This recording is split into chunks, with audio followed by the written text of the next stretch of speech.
sí he venido pensando últimamente y sobre todo trabajando en este tema de la vida personal, pero también de nosotros como líderes. Y pues este es un grupo de líderes, pastores, que al igual que las personas que vienen a la comunidad, pues también tienen sus problemas, sus luchas y sus dificultades. Cada rato uno escucha eh, de personas en nuestras iglesias, en nuestras comunidades, que parecen tomar decisiones tan complicadas como tan contrarias a lo que uno pensaría que debería ser bíblicamente. Eh, a veces uno ve las decisiones, las cosas que hacen muchas personas y uno no entiende por qué las hacen, por qué las toman si aún conocen del Señor. Y aún personas que llevan muchos años en las comunidades, personas que son, digamos, como decía Alpidio ahora, veteranas, que deberían tener un conocimiento mucho más profundo de Dios y que deberían haber sido transformadas muy fuerte por la palabra del Señor. Casos como personas que llevan 10, 15, 20 años en las iglesias, pero resulta que algo pasó y ¡pum! Parece que todo ese tiempo que llevaban en la iglesia, que parecía un buen cristiano, que parecía una buena persona, que parecía estar tomando decisiones acordes con la Biblia, pues de un momento a otro quedan como en el aire y uno dice, pero ¿qué pasa si esta persona llevaba aquí tanto tiempo y ahora de un momento a otro salió con esto?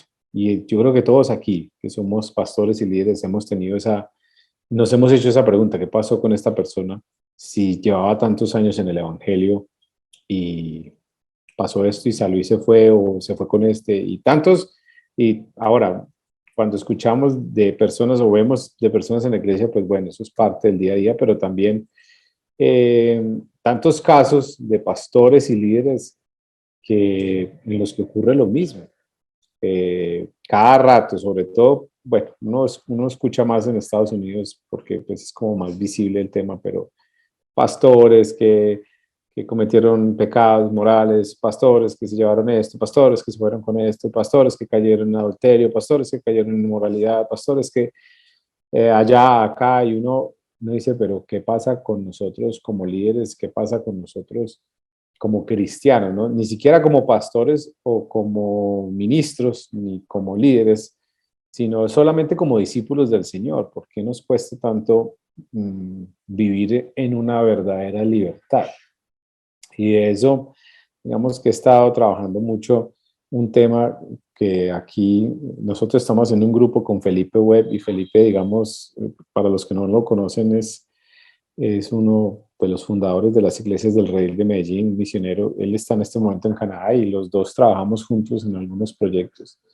Y estamos en este momento trabajando en uno que se llama Conociendo Libertad, que es un material que estamos desarrollando o que está desarrollado, pero que lo estamos traduciendo, digamos, usándolo acá. Y esto me ha llevado a pensar mucho en el tema de la libertad de nosotros como discípulos, ni siquiera como pastores ni como líderes, como sea, sino como discípulos. eh, ¿Por qué nos cuesta vivir en libertad? Y a mí siempre me ha llamado mucho la atención un versículo que el Señor, o sea, que el mismo Señor lo dijo, yo he venido para darles vida y vida en abundancia, o vida plena en algunas versiones.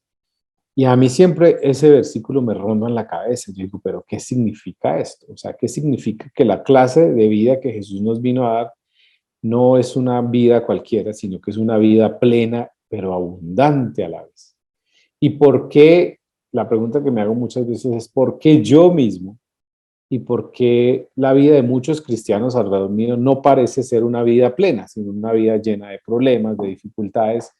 No, que la vida plena que Jesús nos promete es una vida, como muchas veces se ha hablado de este versículo desde el punto de vista de la teología de la prosperidad, de que todo le va a salir bien y de que usted va a ser rico, sino de la vida libre en Jesús, de la libertad en Jesús. Entonces, ese tema, digamos que ha rondado mucho mi cabeza, y hoy estaba hablando con Manuel y le dije, quiero compartir un poquitico acerca de esto.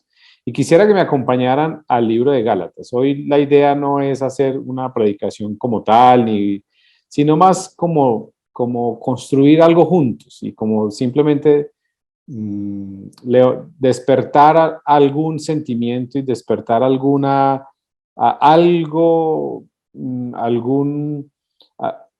algo que pueda generar algo en nuestras vidas y que nos lleve a pensar realmente si estoy viviendo la libertad que el Señor prometió.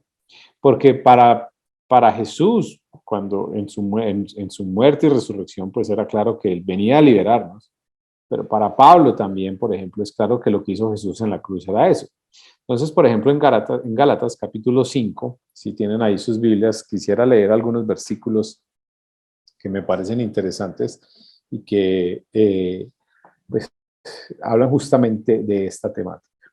Entonces, por ejemplo, el primer versículo de Gálatas capítulo 5 dice: por lo tanto, esto quiere decir pues que él viene desarrollando una idea anterior. Por ejemplo, en el capítulo 4 está hablando de los hijos nacidos, digamos, bajo la promesa y los que han nacido o los que nacieron, digamos, en la esclavitud. Y se remonta al tema de Agar y al tema de Isaac e Ismael y bueno, toda esa historia. Entonces, aquí en el capítulo 5 dice Pablo: por lo tanto, Cristo en verdad nos ha liberado. Ahora asegúrense de permanecer libres y no se esclavicen de nuevo a la ley. Aquí, digamos que el argumento central o uno de los argumentos centrales de Gálatas es el tema de la ley y la gracia. Lo mismo, muy parecido a lo que Pablo desarrolla en el libro de Romanos. Aquí en Gálatas es más condensado lo que él habla, pero está hablando justamente del mismo tema de cómo muchos judíos o judaizantes de la época querían que los cristianos, pues de alguna manera, siguieran teniendo las prácticas judías porque eso de alguna manera justificaba su fe. Y Pablo entonces viene a articular y a desarrollar la idea de que ya no es necesario, de que en Cristo somos libres, de que, por ejemplo, Gálatas dice en el capítulo 3 o 4 que la ley era una tutora para nosotros y que de alguna manera lo que hacía era mostrarnos a Cristo y que ya entonces nosotros no estamos limitados o o llamados a vivir bajo las exigencias de la ley, sino bajo la gracia del Señor Jesús.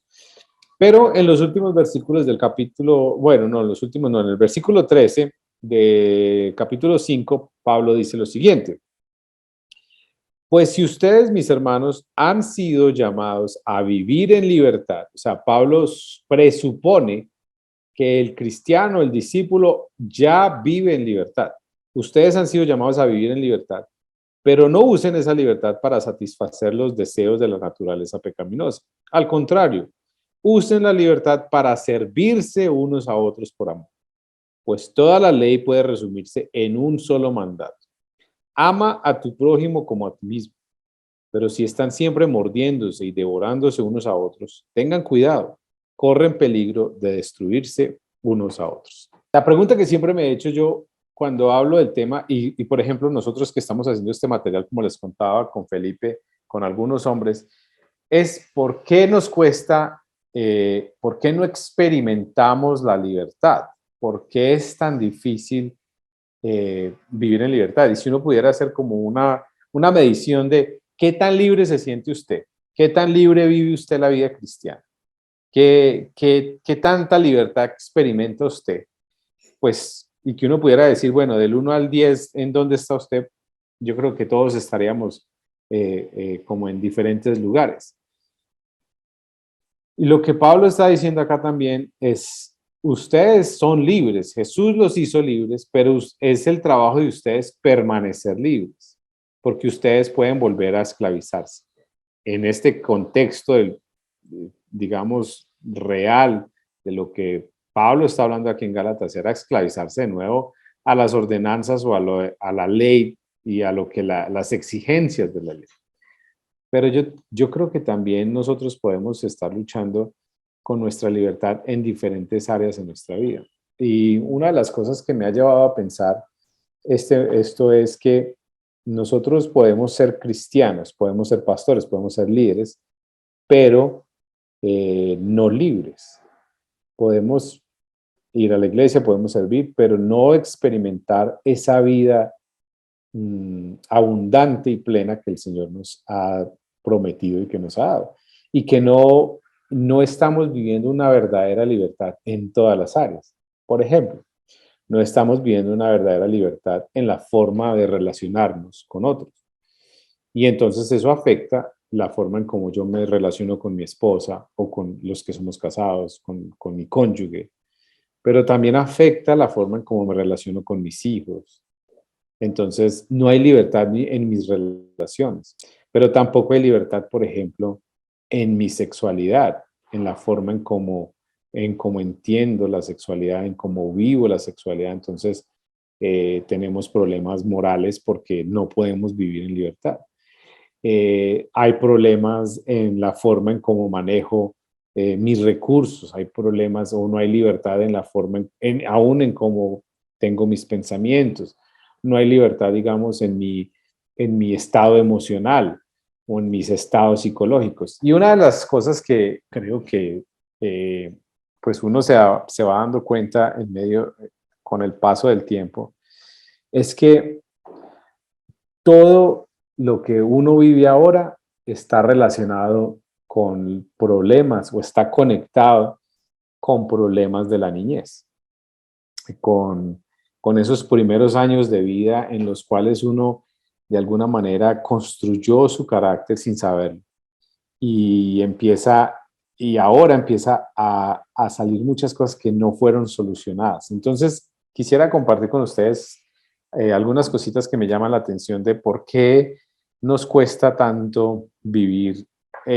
una vida en libertad, por qué es tan difícil vivir una vida abundante en todas las áreas de nuestra vida.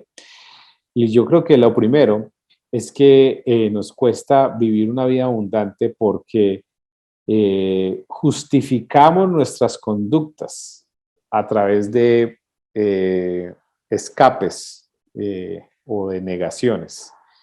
Entonces uno, por ejemplo, justifica conductas no saludables y dice, no, pero pues es que así ha sido o eso no es parte de lo que yo soy. Y ahí la solución es dejar de justificar esas conductas no saludables y pedirle a Dios que nos revele su verdad. Yo creo que uno de los problemas es no enfrentar las verdades en nuestra vida. Yo he visto en estos últimos meses cristianos de muchos años, 20, algunos de ellos hasta nacieron en hogares cristianos, con familias cristianas, con secretos increíbles en sus vidas, que nunca los hablaron, que siendo cristianos o que aún conociendo al Señor, nunca han podido tener la libertad de hablar y de compartir y de solucionar esos temas muy internos. Y todos nosotros tenemos de alguna manera esos secretos, secretos muy guardaditos de cosas que pasaron cuando éramos niños, de cosas que pasaron, que nos hicieron, de cosas que no debieron haber sucedido, pero que las seguimos ahí teniendo, reteniendo y no las compartimos. Y eso nos sigue afectando hoy en día. Y eso es parte del problema de no poder vivir una completa libertad. Y entonces, ¿qué sucede cuando nosotros tenemos esos secretos, cuando tenemos esas conductas que vienen de esas situaciones no solucionadas? Pues que uno empieza a recurrir a drogas eh, para lidiar con ese dolor. Entonces, muchas veces, tristemente, el ministerio se convierte en una droga para solucionar ese dolor, para quietar esa situación.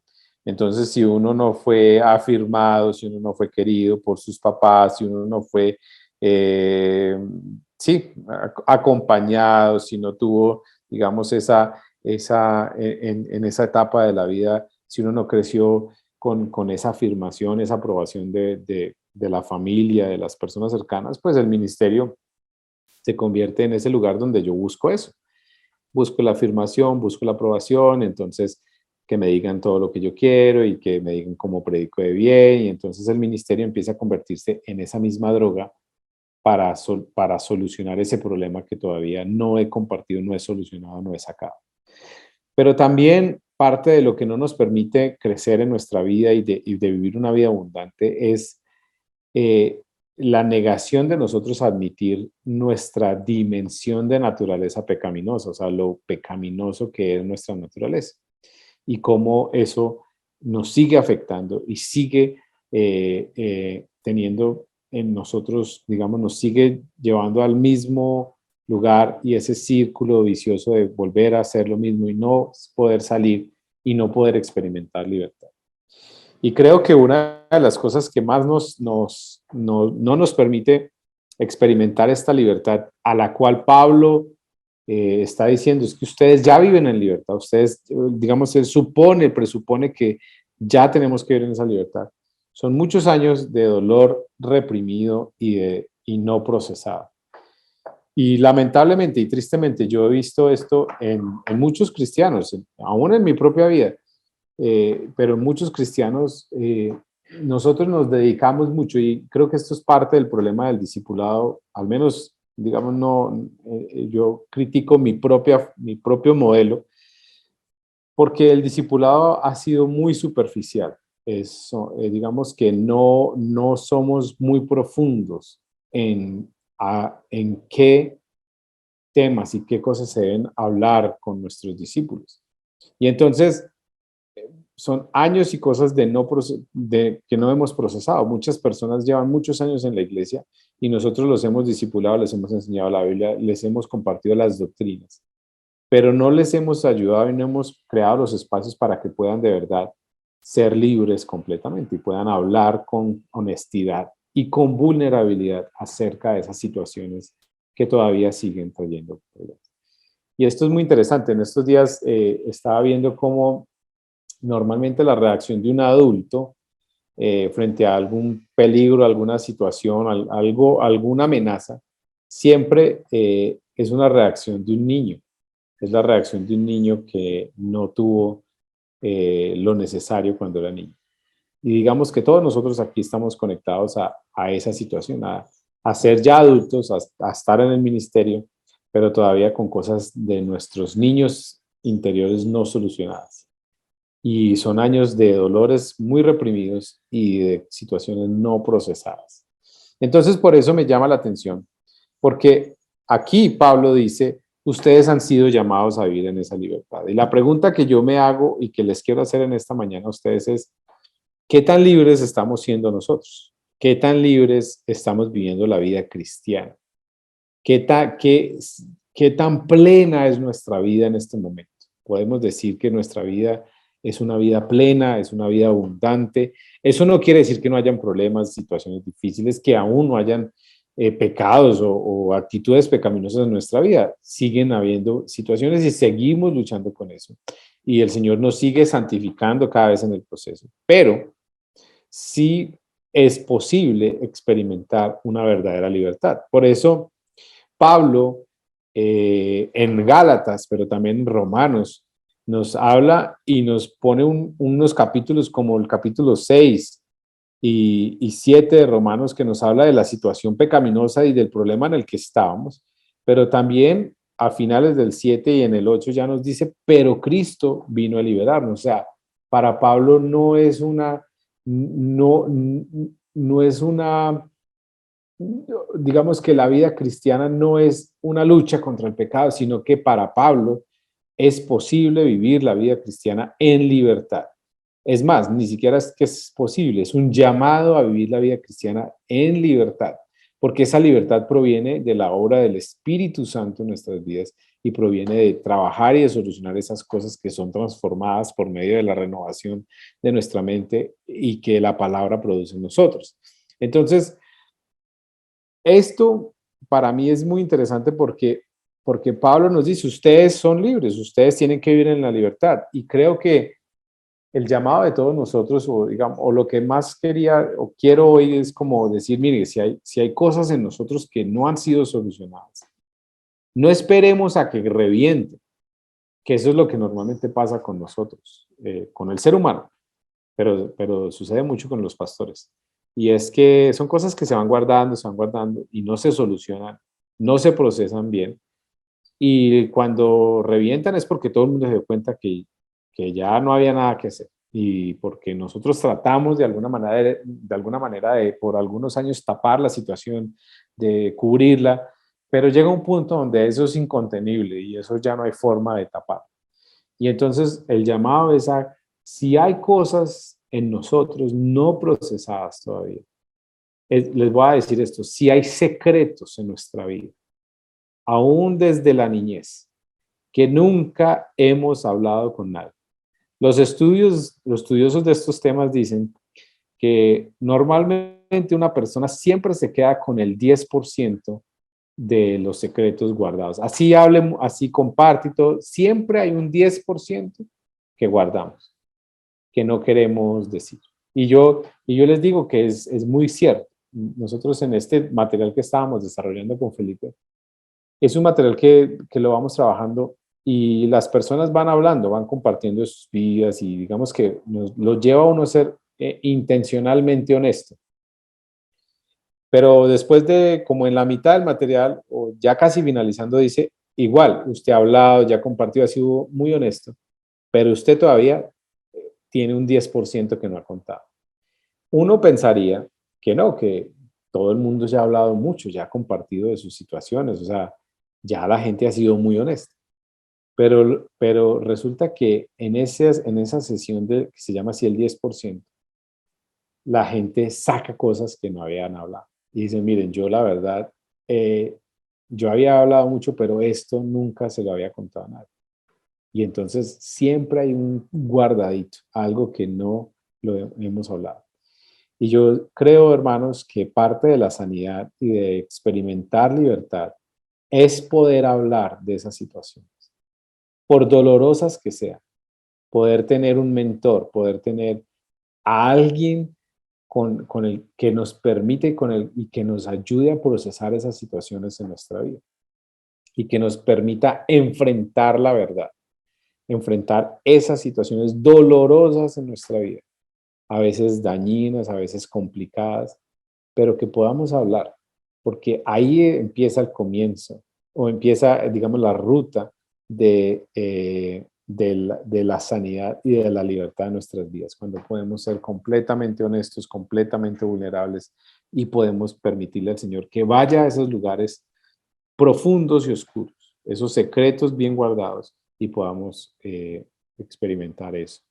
Entonces, las evidencias que Pablo nos da en Gálatas de quién es una persona libre, cómo podría medirse una persona libre, son muy sencillas. Ahí en ese último versículo él dice, mire, una persona que es libre es una persona que controla sus deseos pecaminosos.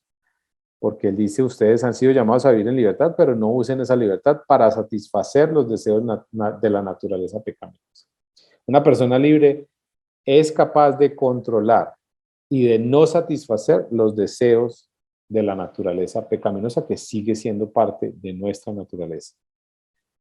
Pero él dice, una persona libre también, la segunda evidencia de una persona libre es una persona que sirve a otros, una persona que tiene la libertad para servirle a otros. Y una persona libre, Pablo lo pone en esos términos y dice, es una persona que ama. Entonces, las evidencias de que usted es una persona libre es que controla los deseos pecaminosos, que sirve a los demás y que ama libremente. Uno de los problemas que yo he notado en muchas personas, en pastores también, y es que es la incapacidad de, de amar, la incapacidad de amar sinceramente a otros y la incapacidad de sentirse amados. Por eso muchas veces nos la pasamos buscando esa aprobación y eso que me digan y eso que necesito, porque me cuesta sentir que Dios me ama, pero que mis hermanos también me aman. Entonces Pablo termina, digamos, estos últimos versículos, porque ya luego viene a hablar de los frutos del Espíritu, pero en estos versículos de Gálatas 5, Pablo dice, mira, una persona libre es una persona que controla o no cede ante los deseos pecaminosos, es una persona que sirve a los demás y es una persona que ama. Esas son las evidencias de que usted está viviendo en libertad. Y esas son las evidencias para todos nosotros también. ¿Cómo estoy experimentando yo la libertad?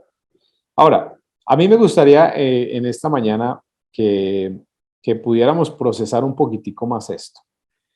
Y me gustaría que hiciéramos los grupos que normalmente hacemos para orar y compartir, pero me gustaría que en sus grupos se preguntaran, eh, ese no va a ser el espacio para que usted hable de sus secretos más profundos, pero sí para preguntarse si es, la pregunta básica es, ¿hay secretos en nuestra vida todavía? O sea, ¿cree que como cristianos todavía tenemos cosas muy guardadas, ese 10%, esas situaciones muy profundas que no compartimos con otros?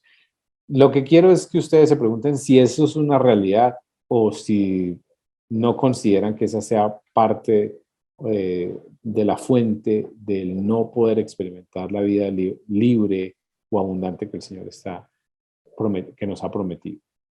Que en los grupos compartamos qué reacciones genera esto que estoy hablando acá, esto que estoy compartiendo. ¿Están de acuerdo con que necesitamos experimentar la libertad del Señor o consideran que ya la estamos viviendo y que esto de hablar y de compartir no tiene mucho sentido? Entonces me gustaría que en los grupos que vamos a ir ahora pudieran tener un espacio para orar, pero también para preguntarse entre ustedes por qué es importante pensar en estos temas de la libertad cristiana, de cómo ser libres, de verdad si estamos viviendo la vida cristiana bajo la libertad de la que Pablo presupone y de la que debemos nosotros vivir como discípulos del Señor. Y que podamos compartir un poquitico más en nuestros grupos y procesar un poquitico más esto. Así que vamos a hacer lo que normalmente hacemos, que son los grupitos.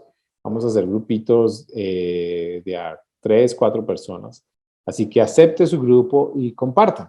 ¿Qué ideas, qué cosas surgieron de esto que he compartido con ustedes esta mañana? Y que terminemos orando entonces allí en nuestros grupos. Que el Señor los bendiga, hermanos, que Dios los guarde y gracias por permitirme compartir esta pequeña reflexión con ustedes.